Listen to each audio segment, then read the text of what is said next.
What is going on, everyone? Welcome to the Six Figure Studio Group. I'm here with a special guest with Julia, and we're going to be talking about how she has been able to double her income to create a six-figure studio, right, in less than 3 months, without having to add on more hours. So before we get into it, make sure if you are watching us live right now, go ahead and type live in the chat. But if you're watching the replay, let me know as well because I still love you as well.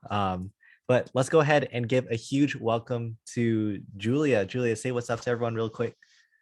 Hi. before before we get into it, Julia has been my client for about I see 3-4 months so far, and we've been able to do amazing things for her violin studio. So Julia, how about you, just before we get into your journey and how you've been able to transform your studio, go ahead and just share us a little bit about who you are and what you do in your studio and who you help as well. Okay. So I teach violin and viola and some beginner piano, and I've been teaching in schools and in my private studio since I was probably 16 or 17. So quite a lot of experience, I guess. I'm also a professional violist in Canberra. So yeah, that's what I do. And I support my family of 3 children and my husband with my income. I love it. I love it. It's awesome because a lot people like you, they're everywhere inside of our group, right? If you're kind of like Julia, go ahead and let us know in the chat too.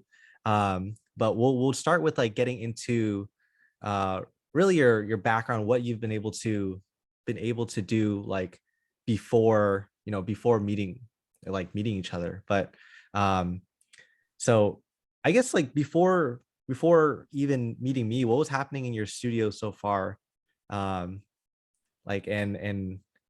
I guess how did you get into even needing more help being able to grow it? Yeah, sure. So what was happening was my studio was growing and developing, and I was really happy with the growth.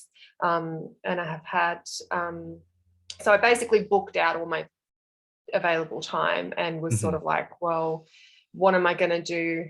Number one, it was sort of too much work one-on-one because I was missing out on time with my family when I was just saying yes to everybody. And number two, I was kind of tired of doing the same thing over and over again with some of the beginner students, and I wanted a better way to teach them, so I could have more time with my more advanced students who needed more time. So I guess I was just getting a bit stuck with the whole time for money exchange and how I was going to move forward without, just like an endless stream of lessons to teach. Because I also want to be able to practice and perform. So I need some time to do that as well as look after my family. So it was kind of a feeling of feeling stuck and feeling like, well, if I don't change something, I'm just going to be stuck doing this forever. And that means, being really confused on what to say yes to and what to say no to as well. Yeah, you had not just the family time, but I think a really important part here that a lot of others teachers are facing is that you're also a musician too, right? You're still performing. In the chat, let us know if you are still performing too. I'd love to celebrate those musicians and teachers out there. To give us a little bit more context too, how when do you feel like you were feeling that stuck point? Is it a certain amount of students or a certain amount of hours? Just so we can be able to relate to everyone else as well. I think it's sort of, when you're in the middle of term and you're taking on whoever's calling you, and you're sort of doing, especially after hours in the afternoon, taking on the students then. Also teaching students that weren't my ideal students, which is basically the piano students, feeling like I needed to take them, and I enjoy teaching those kids, but it's not where my passion lies. So how many hours were you teaching about? Oh God, I have no idea how many hours, but it was up to 50 students. 50 students. Some of those students were in small group settings. But and some of those students were doing more than a half-hour slot. So that gives you a bit of an idea. Gotcha. So I was teaching 5 days, including a Saturday. So Yeah. It's typical, like typical full studio. So like Yeah. if you're kind of like Julia, like let us know how many students you're at right now as well. Some people are like at 40 students, 50 students. And they're not sure like how much more time they can give up before they start to feel that burnout too. So like Yeah. yeah. So I mean like now that you were at that point, um, how'd you find us? Like how do you remember how like how we came about, how we started talking to each other? I actually don't know. It just like popped up on Facebook. It must have been an ad. And I had looked into coaches before. So Oh, it okay. wasn't the first time, like, because I've run another business doing personal styling and I was working on things with that as well as this. And, but any of the coaches I came across just didn't quite, I don't know whether they understood my niche. So I was Mm. like, are they really going to get what I'm Can I talking ask about? like And why that I've was got so ideas. important? Can I ask why that was so important for you I in actually think finding the mentor? because when you've got that many students and your head's just in like chasing your tail, it's very hard to have some clarity around like what your future looks like and what it Hmm. could be. And it's hard to get that from just the people around you. Hmm. It's really good to have someone who, well, for you especially, like you understand what it's like to be a private music teacher because you are one. Hmm. So it's like you start off already knowing a lot of things. It's like meeting a friend that already grew up in the same hometown or whatever. You know, you Yeah. don't have to like go over a whole heap of background stuff because you're starting at the same level Yeah. of understanding. So I think that was like a major important thing for me, that you just understood where I was coming from. And then, yeah, would be able to understand like where I should go, I guess, and support that with your passion, which is the coaching and Hmm. learning about that and learning about the sales, which is not my passion. So I don't really want to like learn that on my own. And I understand that paying people for their passion is like a huge benefit to everybody because they do the work, they're passionate about it, they tell you what you need to know, and have like happy days. You don't have to do that much research. Hmm. Yeah. Yeah, well, I appreciate that. I think that is a huge part with like finding that mentor. I'd love to know, like everyone in the chat right now, go ahead and type in like what's important for you when you're looking for a mentor. Maybe it could be the same qualities that your students look for in you as well, right? Because we're pretty much doing the same thing. We are our students' mentors, but it is I do feel like it's a huge important part to be able to have that background of just being in music, right? I mean I just graduated from my degree too, so I feel like I'm still fresh out of that music education space, and it definitely gives it, you know, when we talk and we figure out like how are we going to present this new offer to your current students, it gives us it makes it a lot easier to be able to understand each other and where we're coming from, rather than you having to teach someone else like what private lesson is or what goes on in the private lessons. Yeah. Awesome. So I guess like now that we have been working together, right? Let's get into the nitty gritty. Like obviously why people are watching right now and talking about the transformation and the growth that has been happening. So just just for like just for you, what do you feel like have been like your biggest results so far that you've gotten like working with us so far? So far, I think the biggest thing is just the mindset shift from one-on-one teacher and the perceived value of that, to more of a mentor and a coach, and just letting go of a lot of those assumptions and those Ah. like long-held beliefs around that. It's so much so that when I talk to some of my other teacher friends now, I realize that I'm not like I'm on a different level now with my Mm. understanding and my thinking and my perception of what I want to do. And they can't quite understand that yet. So Yeah. it's kind of like hard because it's like, okay, they don't like get it if I try and explain what I'm doing. what's kind of like an example of that? I don't know off the top of your head.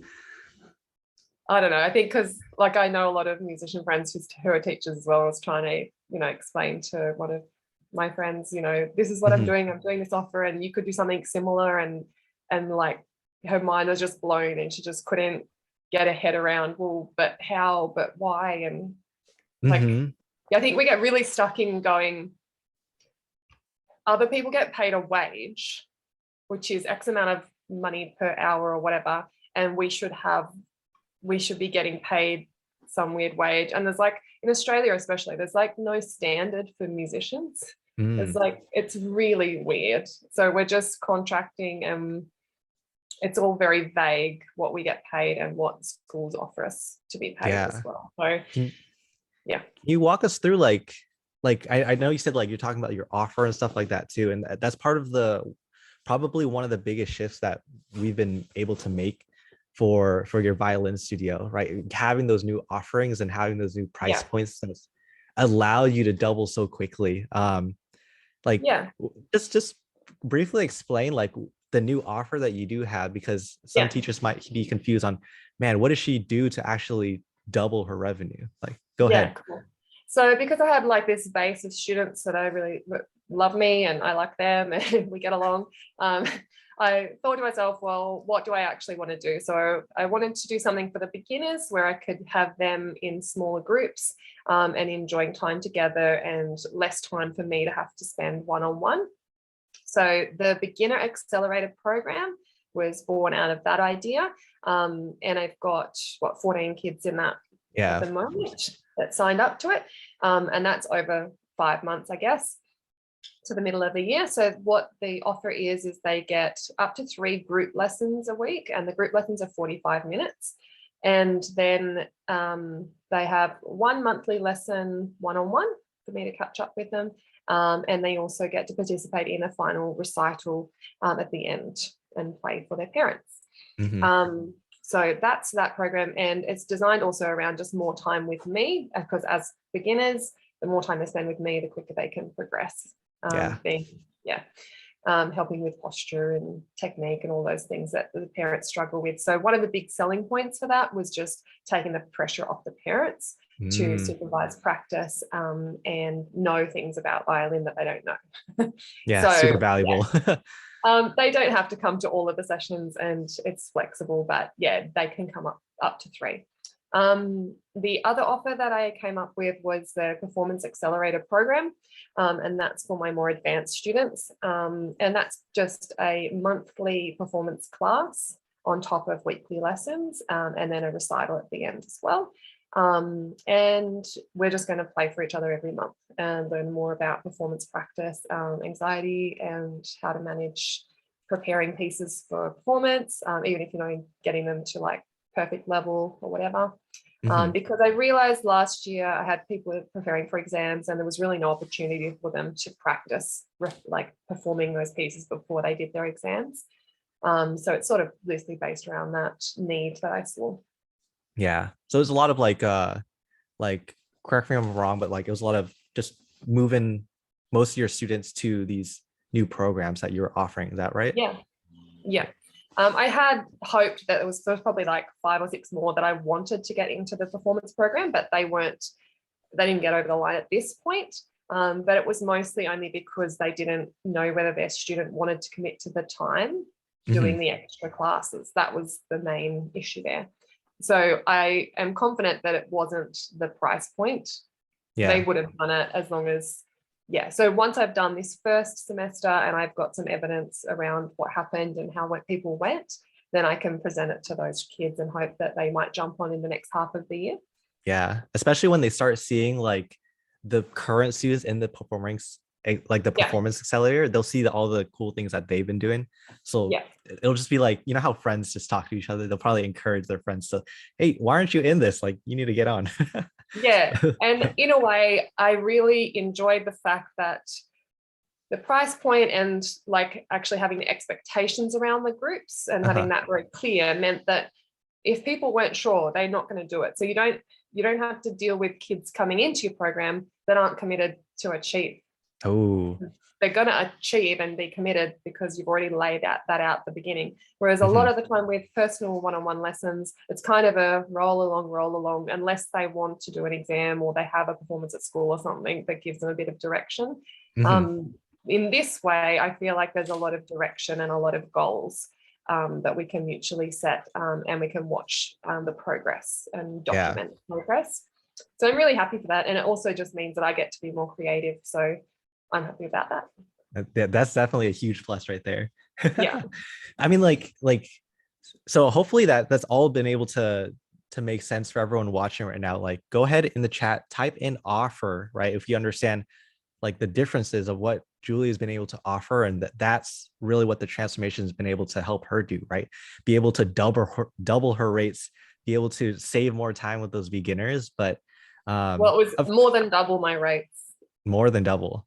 Yeah. Crazy. That's crazy right there. I mean, like with doing that, that's been able to just like double your studio. Like, what was that? The revenue from last year to this year hitting over the 6-figure mark. So, I mean, we can officially say that like you have that 6-figure studio that we've been promising you. But like, it's not all about the money, of course, right? It's what the money can do for you. So I know this is still fresh, but like for you, Julia, like being able to have this type of studio in your life now, like what's that been able to do for you, like outside of just the business? I think it just means I feel a lot more in control over my studio on what I can do and like what I say yes to, what I say no to, and what I'll accept. And also sort of step into the knowledge and the experience I have and what I can offer the world, and knowing that I can set my own value and I don't have to accept less than that.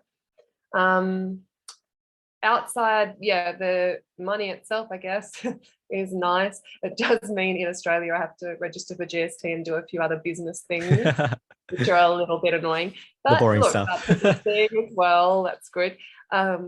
We're looking at like doing some renovations on our house. So we're getting quotes in and people to do the carpets and the repainting and new blinds and a whole heap of things like that. So that's really exciting to just feel like there's a little bit of breather to be able to do those sorts of things without sort of busting myself to actually teach 1 million kids a week. It's amazing. And I'm also able to sort of be more mindful around the time that I spend working and the time I want to spend with my kids, which is a big one for me. It's huge. Yeah. And I appreciate you for sharing that too. And it's been a real pleasure being able to work with you for these past few months. I know we still have a lot more to go as well. It's now it's go time with this the performance accelerator, the beginner accelerator too. And we have a lot more to look forward to, of course. Yeah. I kind of want to shift the conversation a little bit because I know we're getting towards the end here. And this is more speaking to the people that are watching right now, because I know the people that are watching, you may be on the fence right now with getting that help. You may be in a place just like Julia, but just to relate to them, did you have any hesitations with like moving forward working with us at first? I mean, I did, because what were they? A stranger on the other side of the world, and and I sort of was pretty honest with you about my worries and the amount of money crossing over and those sorts of things. But in the end, after our conversations, and I thought, well, the big one for me was what you asked me, which was like, if not now, when are you going to do something about this? Because if you're feeling stuck and you're feeling like, oh, another year of the same thing, that's not a good place to be in. And the sooner you take some action, the sooner you're going to see results. And in my experience, having this another person involved who can, see it from another perspective, get you over the small hurdles, because really the big stuff is kind of easy to do if the small stuff can get done and you don't get stuck on those things, because that's what I get stuck on. I get stuck on the little hiccups that I go, oh, I can't do the whole thing because I just can't get this one application to work or whatever. And sometimes it's those little things, and sometimes it's simply just the mindset that you need to learn to then go, okay, there's more things possible. So yeah, I'd highly recommend giving it a go, and seeing what you can achieve, and set your goal higher. I think I didn't even set a high enough goal really because I got there very quickly. So I Yeah. think I have to just move that goalpost again. Awesome. That is super, super important right there. Last thing here, before we leave and before we let everyone else go, before also, if you're watching this right now, drop a question down below as well. If you have a question for Julia, we can be able to hit it off after this live stream is done as well. But last thing, Julia, do you have any tips or any words of advice now that you've been on the other side, you've seen the grass looks a lot greener. Do you have any advice for people who are wanting to get to where you are now? Get a coach. Just get Plain someone that you relate to and that you're happy with, and do it. And through that, then you'll meet people and learn things that you need to know, which has helped me heaps. So like a lot of the apps I'm using, and a lot of the tech side of it, I've learned through this, that I wouldn't have learned on my own. So aside from the mindset as well. So yeah, I highly recommend it. And even talking, I'm come from a family of entrepreneurs, and when I've talked to my brothers, and they are all hiring business coaches to get their businesses to where they want to go. So it's something to invest in and not be scared of investing that money. It's not wasted money at all. You can spend a lot of money in Australia on coaches, business coaches especially, like 4 times what you would spend here. So yeah, I'd go for it. If you have any issues, you can always figure that out along the way. I don't know. You'll be fine. I was scared, but I did it, and I'm happy. So I know. Look at you now. So other than that, like, again, drop your questions below. We'll be able to answer. I can answer it. Julie can answer it too. But again, lastly, appreciate you so much, Julia, for coming on here and spending your time. Everyone else, go ahead and drop a huge thank you to her too, because she's spending her time with us. And feel free to connect with her too. I mean, she won't bite. I hope not. But other than that, like, again, appreciate you for all being on this live stream. If you are not in the Six Figure Studio group, and for whatever reason you're watching this, right, go ahead and join in our group. We have an amazing community of online music teachers who are trying to make more money, create more freedom in their life. We have a bunch of resources here. We have like a free course. We have a bunch of playbooks to be able to help you get started with building your online studio, but also being able to scale it too, right? Especially if you have one. The last thing too, if you'd like to if you'd like to learn more on what it can look like being able to get help from me, just drop a simple comment, drop in me down below. I'll be able to reach out to you, or I'll get my team to reach out to you, and we can just book a call to see if I can help in any way. But other than that, everyone have an amazing day. And again, thank you, Julia. And I will see everyone real soon. Bye-bye.